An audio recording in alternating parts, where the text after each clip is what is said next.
Every night, I had nightmares of that figure, that horrid entity with that frozen smile pasted on his face.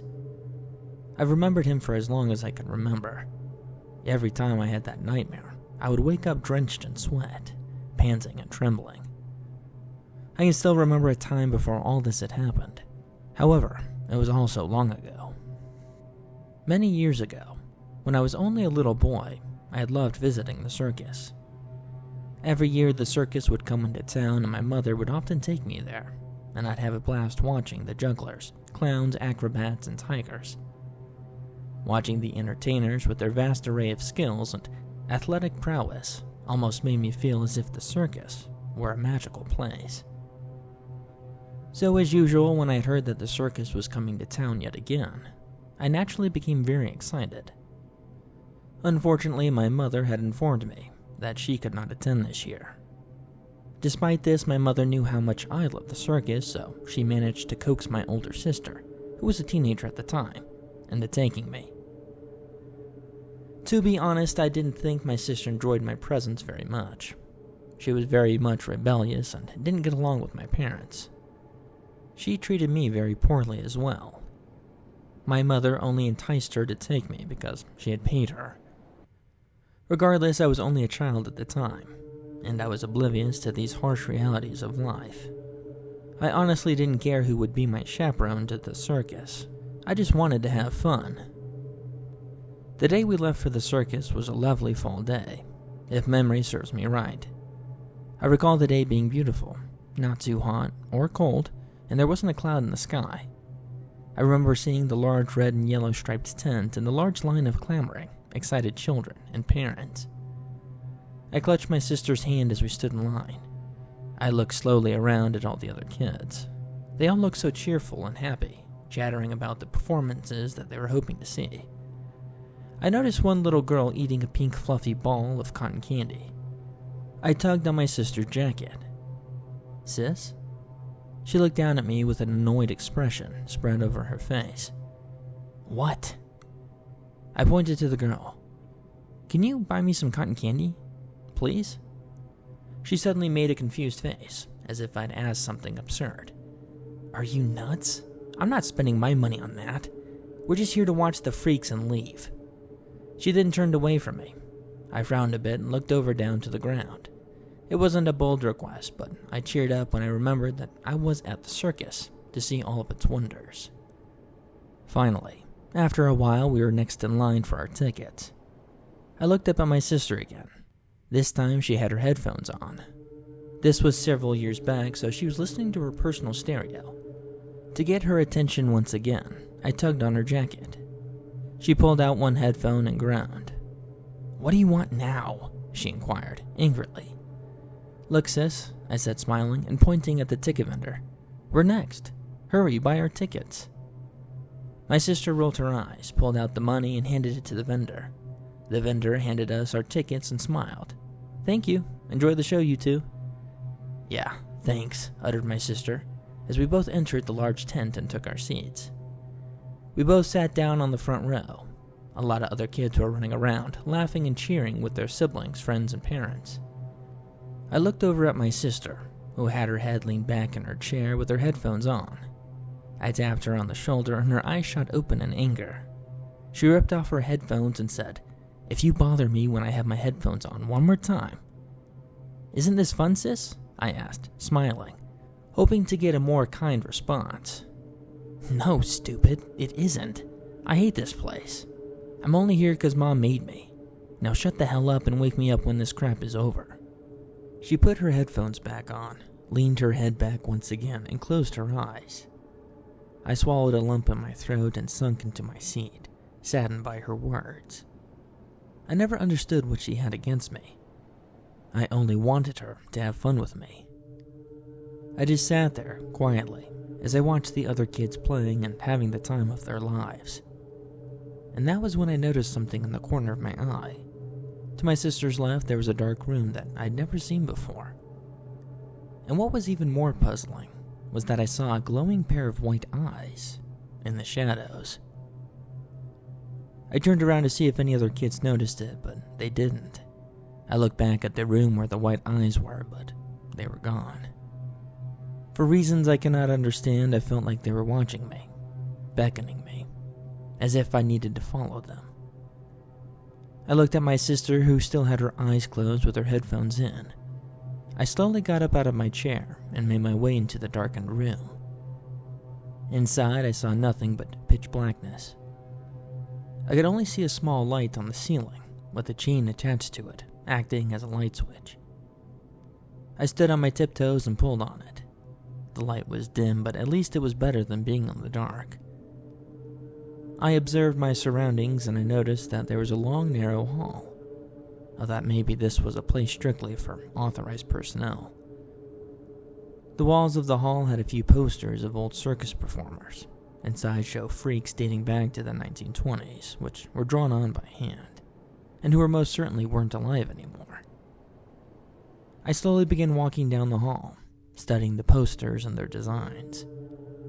As I ventured further in, the sounds of children slowly died away, and it began getting eerily quiet. I then turned left to the hall as it led me to another area.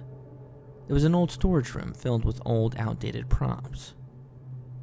There were old, dusty mannequins of clowns and ballerinas with large, lifeless grins on their faces.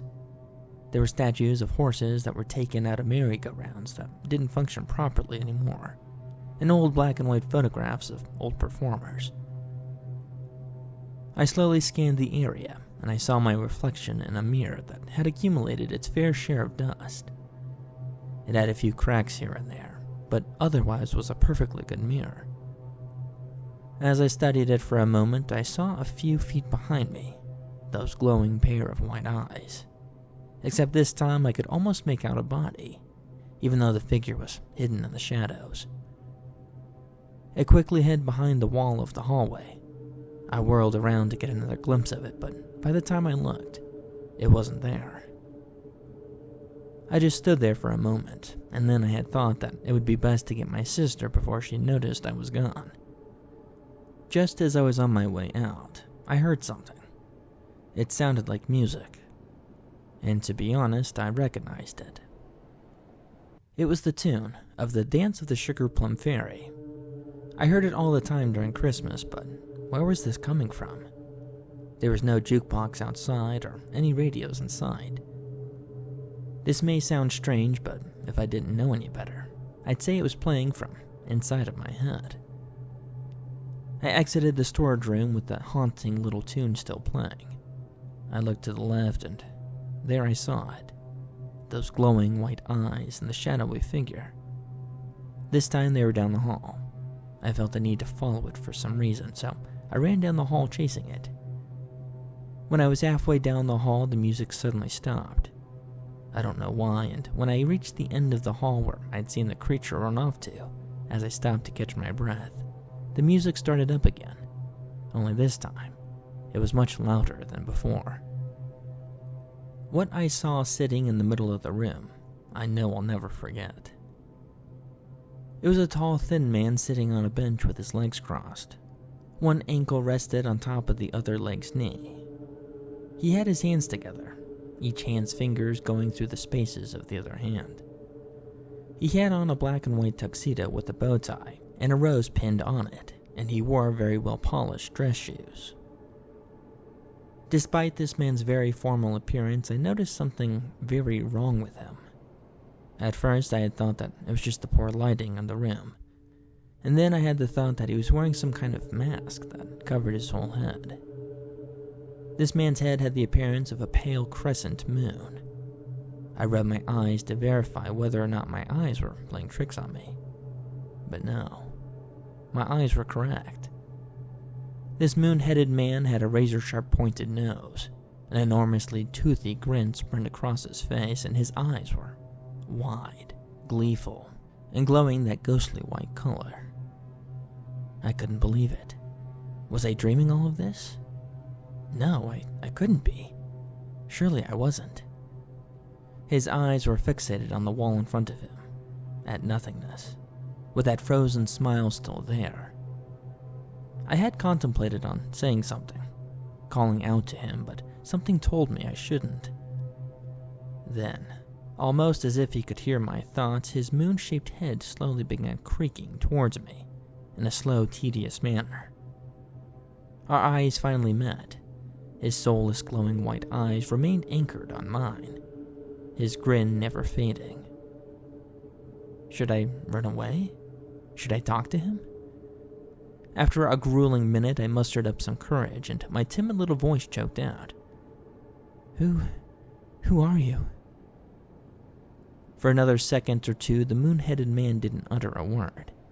He just sat there, still with that spine-chilling smile on his face. Then, in a whispery voice that was reminiscent of a snake's hiss, he answered, "Moonface." For that reason, I've come to call this bizarre entity Moonface. As soon as Moonface said this, he shot up from the bench. He was even thinner than he initially appeared, skeletally thin and very tall as well. I then began to get very nervous. I slowly began backing away, but then, in a way I'll never understand, Moonface began hovering in the air in a very disturbing fashion. As he slowly glided his way towards me, his movements reminded me of a snake slithering through the air. He did one last loop before landing a few feet in front of me, still with that haunting smile on his twisted face. I stood there, shaking as I stared at this supernatural stranger before me. "Come," hissed the moon-faced entity at me. "Don't be afraid. We'll all be friends."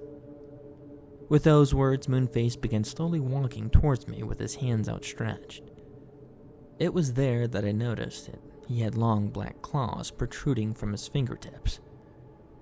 "Come along, boy. Don't be afraid. Join us, join us, join us." When he chanted those words, his eyes began glowing even brighter. By now, I was becoming scared out of my wits. I slowly began walking backwards again, when suddenly, I felt a lifeless plastic hand land on my shoulder. I nervously glanced up to see the mannequins, previously lifeless dummies, with the same burning white eyes as Moonface, uttering, "Join us, join us, join us."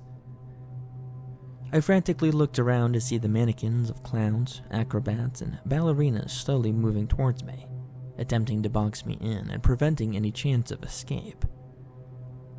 The music of the Dance of the Sugar Plum Fairy suddenly became very distorted and mutilated, and the chanting of the mannequins suddenly grew volatile, aggressive, and more menacing. I then saw blood beginning to stream down their ears like tears. I turned back to Moonface, and what looked back at me I could never prepare myself for. His eyes now took a glowing red appearance, while his smile grew even whiter, with his teeth that looked more like small daggers that had been bleached perfectly white.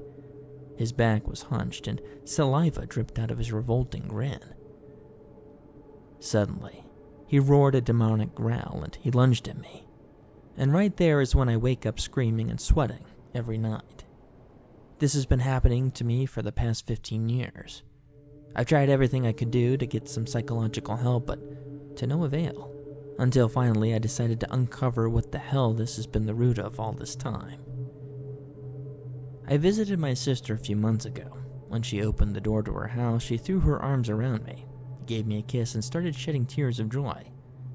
It had been so long since we last spoken. It was good seeing her again. She said she missed me very much.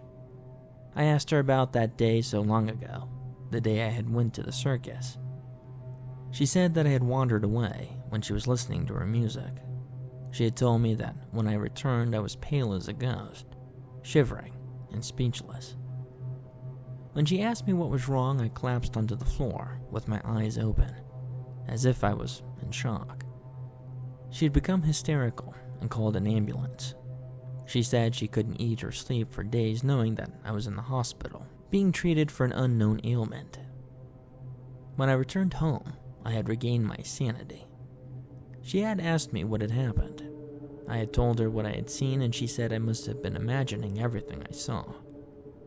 It sounded like a plausible response, but it was so real.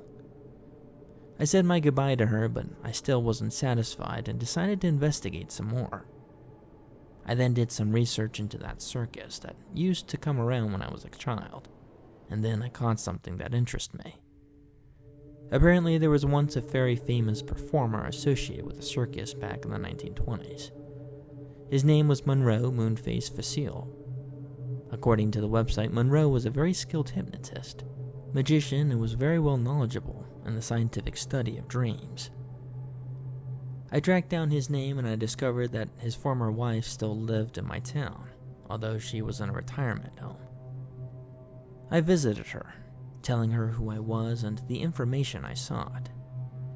She had informed me that all of it was true, and that he was a man who never liked being lonely, and he also suffered from schizophrenia.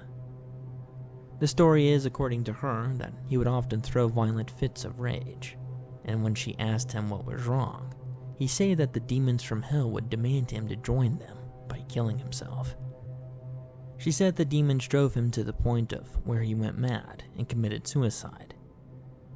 She said that she had went out to do some errands and left him alone. When she arrived, she found him dead in his room. He was laying on the ground with his throat slit and a very bizarre grin on his face.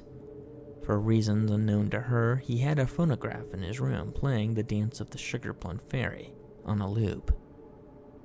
He had written "Join Us" on every corner of the walls in his own blood. When she had informed me of those things, I remembered my nightmares. And what was the most interesting part is that she had told me I wasn't the only one who had had these nightmares and came to inquire this information from her. A pattern she noticed, she said, is that the people whose nightmares her husband haunts are those that feel lonely.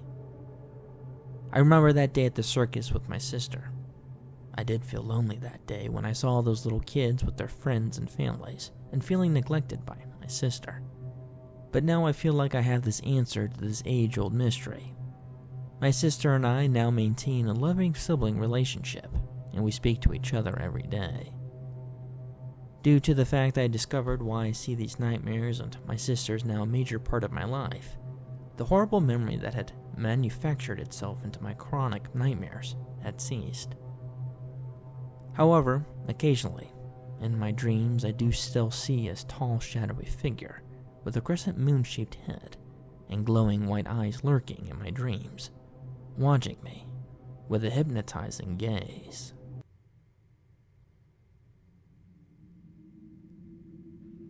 About a year has passed since it happened.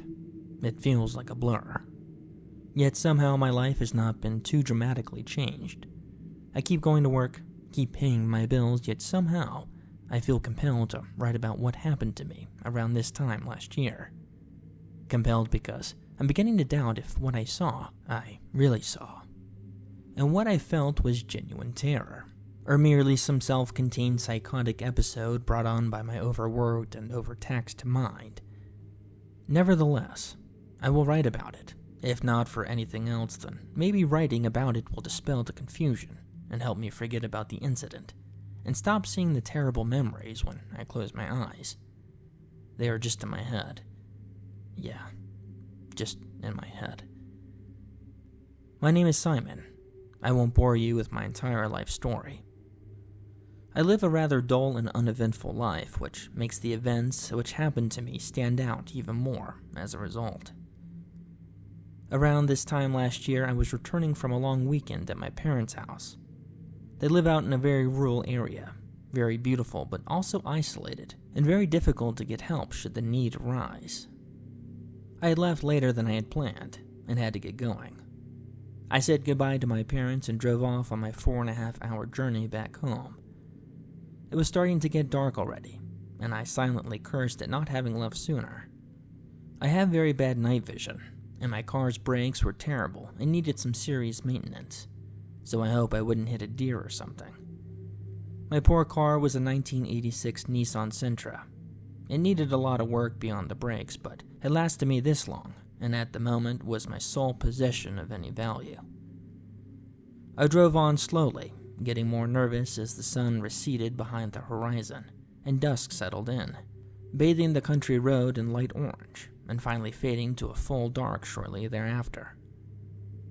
I had enjoyed my time with my parents, but now I was regretting having come out all this way. What if my car broke down? What if I got a flat? What if I wrecked somewhere?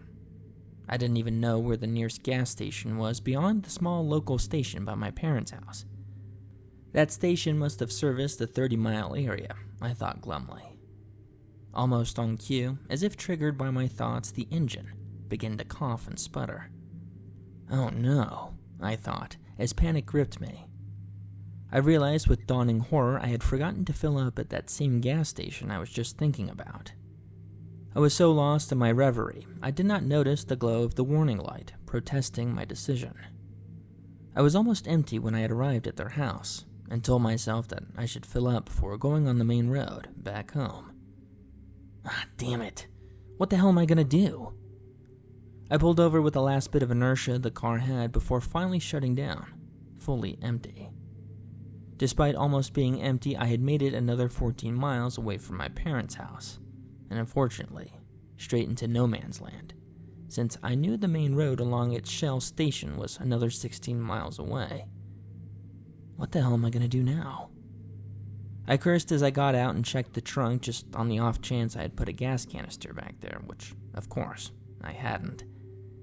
At this point, I only had one chance. I pulled out my cell phone and sank back into the driver's seat, defeated by what I saw. No reception. Not a single bar. This whole area was a dead zone. I decided to wait in my car to see if any traffic was moving on the road this time of night. I was hopeful, because it was not too late yet. Unfortunately, after almost 40 minutes, I had not seen a single car on this road, moving in either direction. After waiting another 30 minutes with no change in the situation, either cars or phone reception, I decided to set out to find help. I thought I had seen a few houses a little bit further past the forest that this portion of road was on. Maybe I could get some help from there. Or perhaps I could get a single bar, or a car might happen by. Yeah, the idea beats the hell out of staying here, I thought. As I grabbed the flashlight from the car's handy toolkit I kept inside and set off down the road. After the first 10 minutes of walking, I realized it may have been a mistake. It was getting very cold now that the sun had gone down fully. This excursion was not exactly on my to-do list, so I had not thought of bringing a jacket. A cutting breeze blew through the trees, funneling the icy wind down the road into my path, and the force made me shudder. I pressed on for another 10 minutes. I had no idea how far I had made it since I had not gotten a bar back on my phone and couldn't access my GPS. I checked my phone again, just to be sure, when something darted behind one of the trees and rustled the ground loud enough to startle me. "Hello?" I shouted and pointed my flashlight into the clearing between the trees where I had thought I saw the thing. "Hello? Is anyone there?" I shouted again, clutching the light and almost crushing it in my nervous grip. There was nothing but dead silence for several seconds, and then a gust of wind rustled the trees and caused them to shiver in an eerie way that made them look almost alive. I then became sorely aware of just how alone I was out here, and my heart began to beat faster and faster, and I looked around, seemingly surrounded by the cackling and towering forms all around me. I began walking in the middle of the road since it didn't seem likely anyone would be driving down it anyway, but mostly to stay as far away from the rustling tree and bushes as possible. I knew it was just the wind. I would be just fine. I'm just jumping at noises because of the spooky atmosphere out here. Anyone would. Yeah, I knew it. It was just the wind. The trees started clearing out, to my relief, and I saw the relative end of the forest. My hopes of rescue were soon dashed, however. Beyond the trees, they were just flat grasslands. No houses in sight for what looked like miles. "How?" I gasped. I knew there were at least some houses on the way here. It can't be that far away, it can't be. Did I go the wrong way? All I saw in the distance was what looked like the road veering into another shadowed forest. I began to feel panicked. I knew I was lost now. I didn't recognize any of this, but How could that be? This is the only road I know to get through these areas. I didn't take any turns. I couldn't be lost. I focused my eyes and looked around through the moonlight over the inexplicable empty expanse of fields. Just when I thought that expanse was empty, I noticed something new. Something which might have been a sign in the distance. Oh, thank God, I thought, not knowing or caring what the sign might denote, just feeling thrilled at the prospect of getting off this road and getting help. I began to jog off the road and towards the sign in the distance. The ground around me felt damp. It squished down as I ran across it. I wondered if this area was some sort of wetlands, but I knew of no body of water connected to it. I moved through the marshy ground a few hundred feet and looked again in the distance, and saw that I could read the sign now. It said, "Fuel." My heart leaped. A gas station, I thought, elated at the prospect. What are the odds a gas station of all things would be in the middle of nowhere, and not even connected by a road? My excitement dispelled my confusion, and I began rushing as fast as I could through the wet, sticky ground. In my haste, I missed a sinkhole that had formed in the ground in front of me, and I pitched forward into it.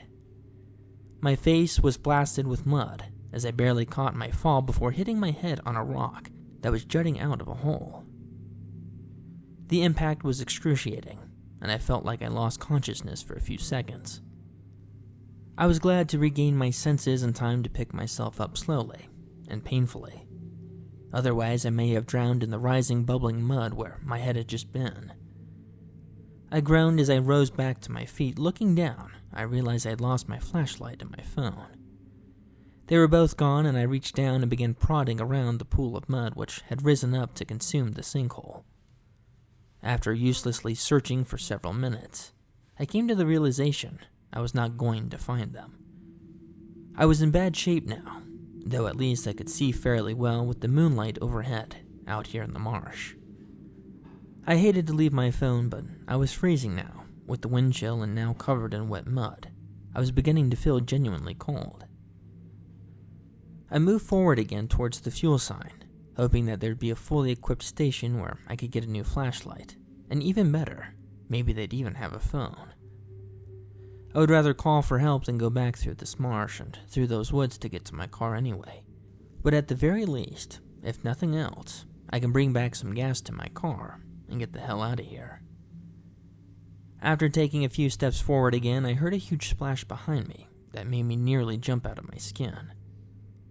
I almost fell down again as I jumped back several steps, looking back towards the pool of mud. Shaking now, my eyes darted back and forth over the pool and anything I could see moving nearby. I didn't see anything, just open ground, not a single blade of grass moving, just dead silence, and the moon, glowing and foreboding in the night sky. I could feel my heart racing, my throat dry from my breathing. After waiting and watching for what felt like a lifetime, I relaxed my shoulders and let out my breath. I reluctantly turned back towards the station and began walking again, feeling my skin crawl and wanting to get out of here as fast as I could. Just then I heard something in the distance. With how quiet it was, I barely made it out. It sounded far off, yet somehow closer than I realized. Someone is here. That's what I thought I heard, at least. My mind was racing. My body ached, but I pressed on. Yet I felt that if not before, someone or something was definitely watching me. I didn't know how I knew, but I knew it. My progress slowed as my feet sank deeper into the ground with each step. I was worried that somehow the ground would give out and I'd have to swim the rest of the way. It looked like solid ground, but the surface gave way to deeper pits and a harsh quagmire, and it threatened to go deeper still. Eventually, it leveled out, but I sank almost to my knees in the foul ground. Every step became a supreme effort to move forward, but I was closer. I could see the light from the sign far in the distance, and knew from how much closer it appeared that I was over halfway there now. I just had to press on. Suddenly, I heard a strange buzzing sound in the distance. A few seconds more and I could tell the sound was coming closer. I could see nothing, but the sound intensified. I looked back and forth for the source, my blood quickening again. Just as suddenly, the sound stopped. I waited again, several seconds more, fractionally looking all around for what had caused that noise, and more importantly, where it had gone.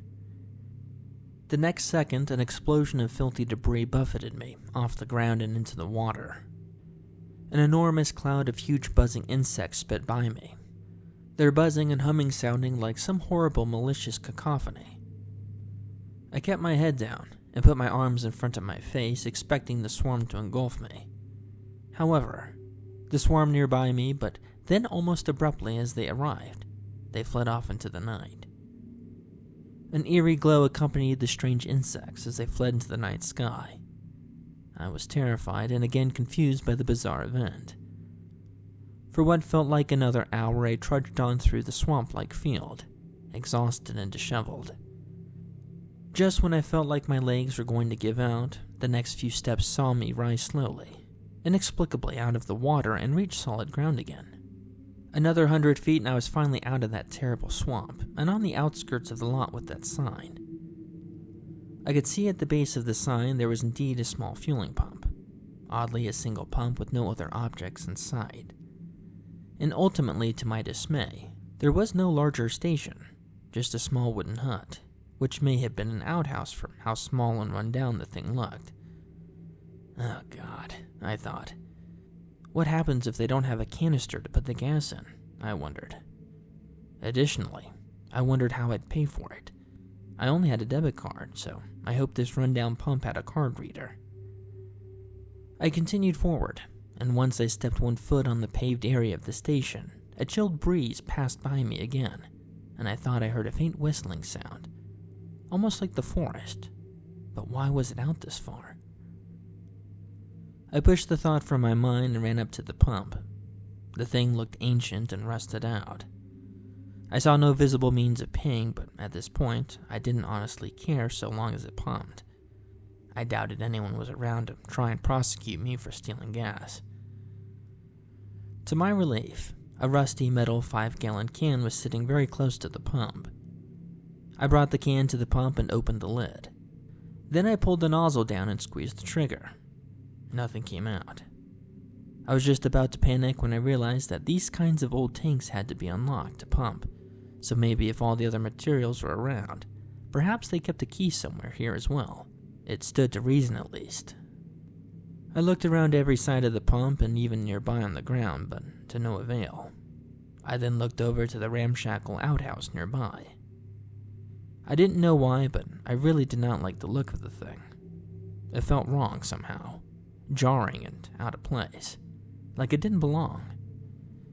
I didn't know why I felt that way. It made sense that some building would accompany a fueling station like this, yet this one felt wrong somehow. Just wrong. I moved closer to the shed and shuddered involuntarily. As I approached, I was overcome by the smell emanating from inside. It smelled of the worst kind of infested decay, like rotten spoiled meat and human excrement combined. I couldn't turn back now, however, so I pressed on and reached out and unfastened the latch on the door. The door fell back into the shed, and the source of the foul stench was revealed. I almost passed out from the smell and the sheer horror of the sight before my eyes. A rotten and festering corpse of some unfortunate was seated upon the outhouse toilet. It stared towards the door, a look of desperate horror etched on its face. I almost threw up from the sight and the smell, but I hadn't eaten in hours, and I managed to force down a dry heave all the same. The poor soul appeared to be a man, though with how decayed the corpse's sickly green flesh and features were, it was hard to tell. He was dressed in the coveralls not uncommon to those working as mechanics, and in his right breast pocket was a key of rings hanging from a clasp on his uniform. One of those must be the key I need. My body moved forward, with jerky action that my mind was almost too terrified to comply with. I slowly bent down to the corpse, covering my mouth with my hand. I gripped the clasp and pulled the keyring free with a gentle tug. I started to back away when the corpse lurched forward and grabbed my arm. "Run," came a disgusting and throaty voice, this corpse literally speaking to me as it squeezed my arm to illustrate its point. I screamed as loud as I could, unable to believe my own eyes, and violently pulled free from the ghoul's grasp, kicking back as I did it. The thing fell on its face, part of its skull erupting from the force of the fall, spilling out a jet-black blood from its ruined head. It was still moving, and managed to look up at me as I backed away furiously. It locked eyes on me once again, and spoke. "Run, now, before it's too late. It's coming." And the dead thing died once more, and possibly for the final time. I was beyond terror, beyond belief. None of this could be real. I'm asleep. I'm dreaming. I want to wake up now, but I was not asleep. I know that now.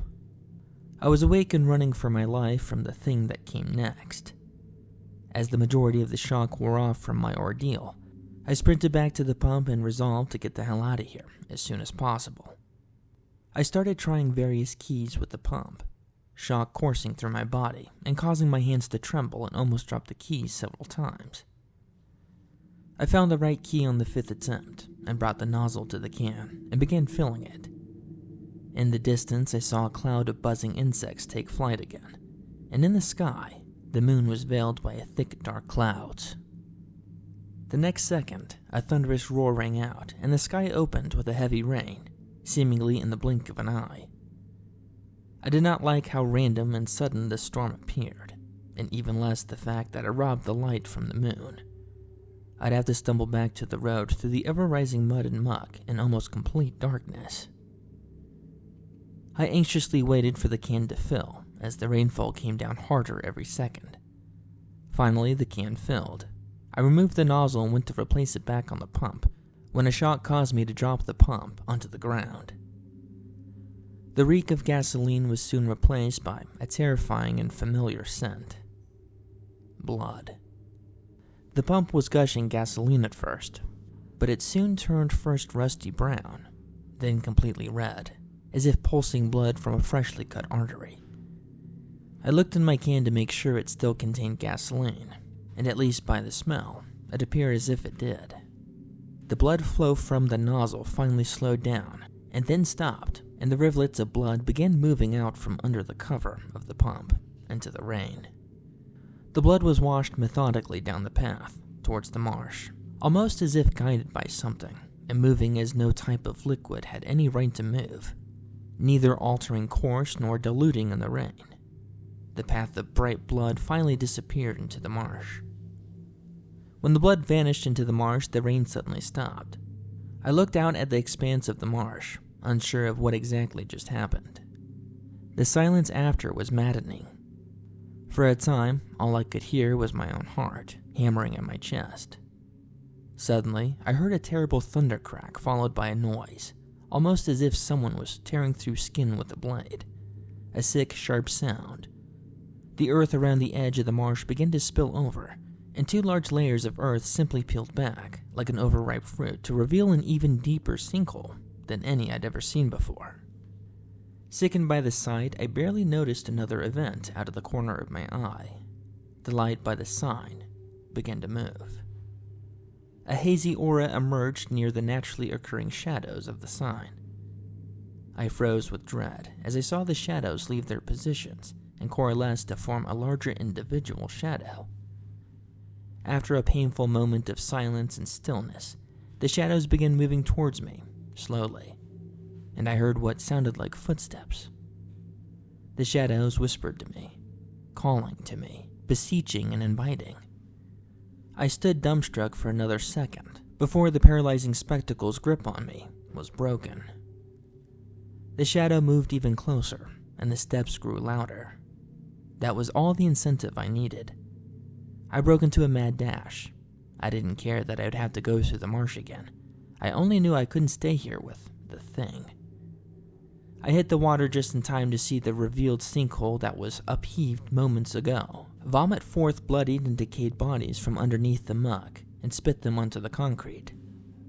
The corpses rebound off the concrete with a terrible crunching sound, and I saw that they were writhing and thrashing about after landing, shrieking out, "It is too late," wailing and thrashing all the while. I began to shriek with them as I fled into the marsh. However, my sanity did not flee with me. I struggled through the mud, my feet sinking deeper than ever before, frantically moving and flailing, but somehow managing to keep my footing. The presence was behind me. I knew it. That presence was death, or something worse. New swarms of buzzing insects bombarded me and tried to knock me into the muck, but I pressed through the barrage, my heart racing and my limbs burning. I moved as fast as I could in my panicked flight. I heard splashing and loud thumps behind me and knew it was close. I pressed on faster than before, faster than I could go. I reached the shallow area and regained some solid ground, stepping out onto the mire as fast as I could when I was tripped up and fell forward, barely catching myself in time to keep the can from spilling. I looked down and saw a dismembered hand clutching my ankle, and a foot or so further back, a blood-soaked corpse leering at me and reaching out with its other remaining arm. The creature rasped at me, "Join us. Fuel it. It doesn't hurt. Join us." I kicked the hand back out at the thing and got back to my feet just in time to rush away from the emerging shadow. It engulfed the bloodied corpse and the thing fell silent and still again. I spun away from the shadow and ran again. Ran for my life. The terrible footfalls were still behind me. However, they were slowly receding, and the buzzing of the insects and the horrible whispers of the dead faded away as I put distance between myself and that awful place. My heart was pounding a mile a minute in my chest. My legs ached. My whole body ached, but I had to keep running. I had to. I ran on out onto the field and back into the road and into the pitch darkness of the forest that yawned over the road, leading back to my car. I ran on clutching the can and hoping I had not spilled any gas on my flight from the station. I looked back only once before, plunging into the abysmal darkness of the forest, and wished that I hadn't. The moon was back out from behind the clouds, but was now a terrible shade of crimson. The light casted down on the hellish mire, illuminating the surface and making the water look as if it were a lake of blood. Just past the edge of the water and slowly paddling down the road, I saw it. The accursed shadow. That hellish stalker moving inexhaustibly towards me, and now leaving terrible bloody prints in its wake. My mind reeled at the nightmare vista and its awful denizens, but survival instinct took a hold, and I rushed on into the darkness of the forest. I ran as fast as my tired legs could carry me. The forest was almost pitch black, and I only knew I was following the road correctly by the sound of the footfalls on the pavement. I ran for what felt like an eternity, doing my best to ignore the rustling of leaves and the aching moans of trees slowly shifting behind me. Their branches seemed to be practically reaching out to ensnare me on behalf of my pursuer. Yet no matter how fast I ran on, I could still hear the slow, methodical march of the terrible thing behind me, never speeding up, yet somehow never too far behind. In the darkness and in my haste, I almost ran straight past my car. I only noticed it after banging my arm and almost dropping the fuel as I dashed past the area where I'd broken down. I could still hear the footfalls and knew I didn't have much time. I fumbled in the dark to the side of the car with the gas tank and groped around for the hatch. All the while, the footfalls got closer and closer, never speeding up, yet never slowing down. It moved closer and closer still. The wind died, and the trees abruptly stopped moving. I gasped at the sudden silence and the apparent lack of footfalls for a brief moment. I didn't take any chances with what seemed like a brief moment of respite. I found the gas tank and flipped it open. squared up the canister as best as I could with no light to guide me, and began pouring. I could hear my ragged breathing and my heart beating out of my chest, yet the footfalls were gone. All of the noises of the forest had fled. I was acutely aware of the sudden shift and felt even more terror of the dreadful silence than I did with the groaning forest and the inescapable footfalls moments before. I poured until I felt that I had put enough in for my escape from this accursed forest. Just as I removed the canister and went to rush to the door and make my escape, I was stopped in my tracks. I could hear nothing, but I could feel a terrible presence and saw what little light that peeked through the trees vanish. I thought I could even hear breathing. Not just my own terrified gasping, but someone else's. My whole body shuddered as I felt an icy air flow towards me. I felt immensely tired now, almost as if I could fall asleep right here and now. The wind almost seemed like a lullaby. Just as my eyes started to shut, I caught an image in the corner of my eye that still haunts me to this day. Standing right in front of me in the shadowy haze, I saw an outline of a figure. This figure appeared to be changing and reshaping and absorbing the light nearby, and I could not see much in my dazed state. Yet the face... Yes, the face I could see. And its terrible visage snapped me out of my stupor, and I screamed at the top of my lungs. The terror-induced panic urged me on, bowling past the almost formed creation. It saw me rushing into my car, starting the engine, and almost breaking my foot on the gas pedal to speed away. Away, far away from the terrible shadow of death, that abysmal monster of some ungodly place that I, in my misfortune, somehow came across in its abominable lair. That manifestation of some malevolent spirit which I still to this day tried to believe was just in my head. But those eyes, those demonical red eyes piercing my very soul, how could I imagine something so evil?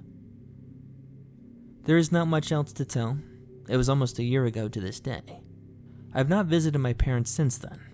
I've never had a good reason to give them, as I've not told my story to anyone until now. I do not think anyone would believe me. Even I can't believe it was real. I know that this terrible experience must have been just some nightmarish imagination of my subconscious, yet it felt so real.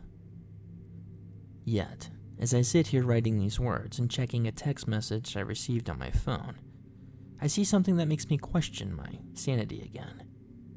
I see a word that is now etched in my mind, so I may never feel safe or sane again. The message is from my old number, and the message is just one word: fuel.